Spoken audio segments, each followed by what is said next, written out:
You use muscles every day to do activities. This woman is using muscles to breathe, circulate blood, and move her hand to take notes. Your cardiac and smooth muscle tissues are involuntary. You do not consciously control their actions. Skeletal muscle works under voluntary control. Skeletal muscles are composed of bundles of muscle fibers. Muscle fibers are long cylindrical cells containing several nuclei. Muscles will contract or relax when they receive signals from the nervous system. A neuromuscular junction is the site of the signal exchange. This is where the synaptic bulb of an axon terminal and muscle fiber connect. Muscle fibers are composed of many myofibrils. A myofibril contains contractile units called sarcomeres. Sarcomeres run adjacent to one another down the length of the myofibril. Each sarcomere consists of alternating thick and thin protein filaments, giving skeletal muscle its striated appearance. The muscle contracts when these filaments slide past each other. The thick filaments are myosin, which are anchored at the center of the sarcomere, called the M-line.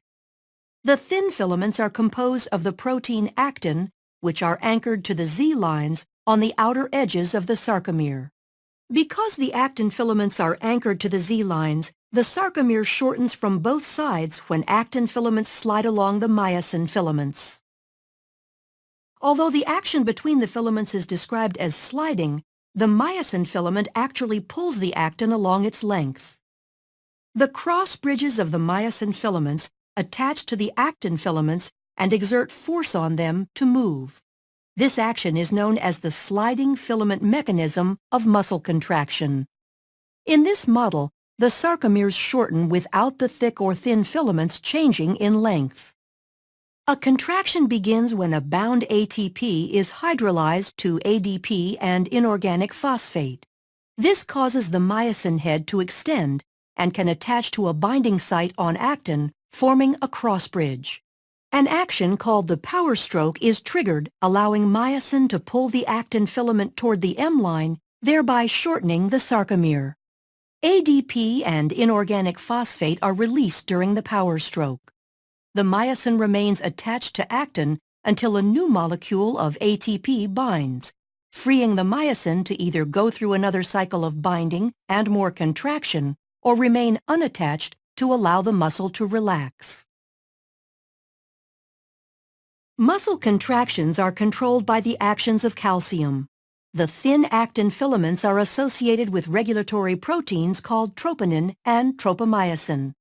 When a muscle is relaxed, tropomyosin blocks the cross-bridge binding sites on actin.